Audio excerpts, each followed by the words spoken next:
Salut à tous, j'espère que vous allez bien par la grâce de Dieu et que vous passez un bon dimanche ou une bonne semaine, peu importe le moment où cette vidéo viendra vers vous devant vos écrans. Voilà, j'aimerais vous parler maintenant des premiers-nés. Vous savez bien, mon Seigneur, que le premier-né de chaque famille, selon les Saintes Écritures, sont consacrés et appartiennent à Dieu. Ils appartiennent à Dieu totalement. Parce que le premier, il est sacré, il est sanctifié. Ce que vous devez savoir par rapport au premier-né, c'est que le premier-né a un rôle stratégique dans la famille. Le premier-né a un rôle bien spécifique à jouer. Lorsque le papa n'est pas là dans une maison, alors le fils aîné peut prendre la relève. Maintenant, si la maman n'est pas là, que le premier-né est une fille, alors cette fille-là prend automatiquement le rôle de la maman dans la maison. Donc, ce que vous devez savoir, que les aînés des familles ont une grosse responsabilité et les aînés de famille sont les plus combattus au monde. Et c'est normal. Regardez, qui était le premier-né de la race humaine? C'est Adam. Adam, qu'est-ce qu'il a fait?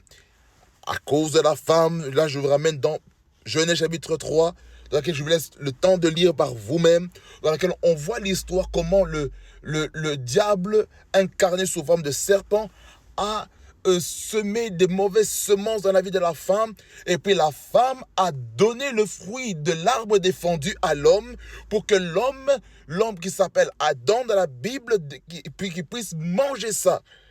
Et Adam a perdu son autorité, il a perdu sa domination, il a perdu,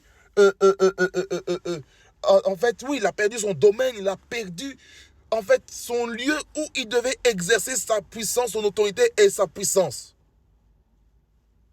Pourquoi? Parce qu'il était le premier-né de la race humaine.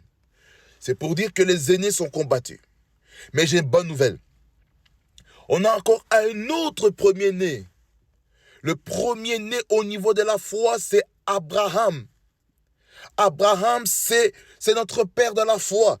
Donc, c'est un premier-né dans ce domaine de la foi.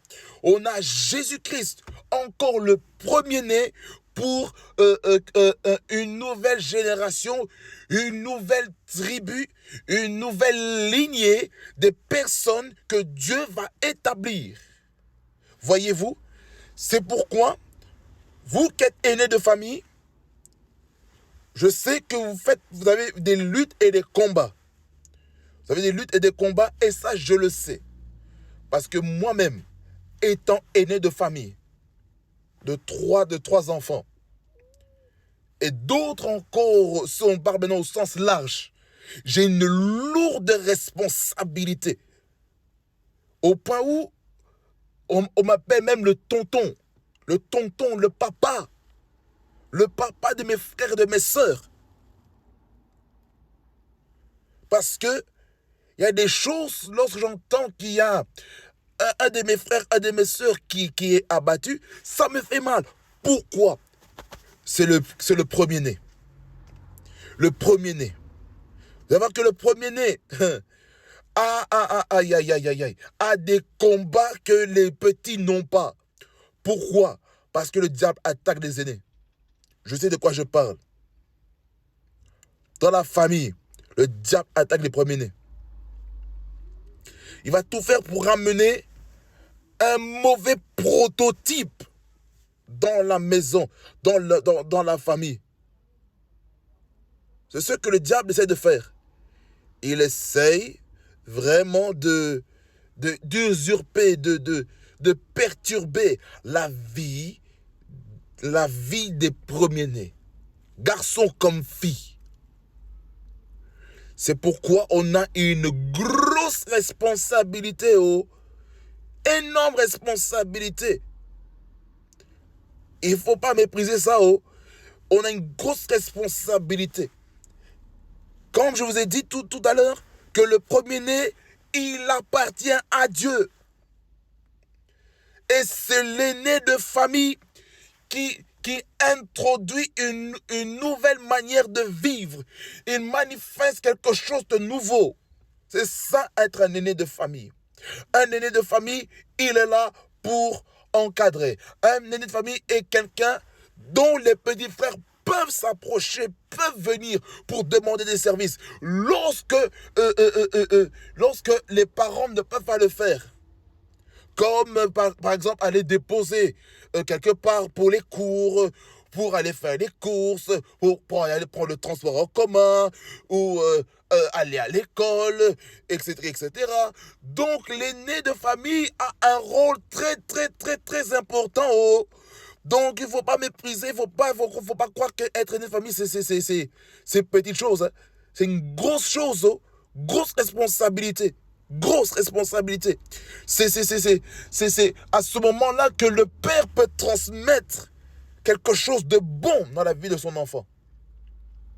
Voilà, bien aimé dans le Seigneur, j'aimerais vous encourager, vraiment, vous qui êtes aînés de famille, à vous fortifier et prendre courage. Comme Dieu a parlé à Josué à 3 reprises.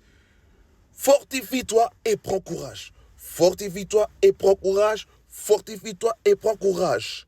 Et Dieu a dit à Gédéon, va avec la force que tu as. Donc, j'aimerais dire aux aînés de famille, levons-nous, parce que c'est nous qui sommes le prototype de nos familles. Que le Seigneur vous bénisse et qu'il fasse beaucoup de bien. Et sachez une chose, nous sommes plus que vainqueurs par celui qui nous a aimés lorsque nous exerçons notre autorité en tant qu'aîné de famille. Soyez bénis au nom de Jésus-Christ. C'était moi votre simple serviteur ici sur cette plateforme. Soyez bénis au nom de Jésus.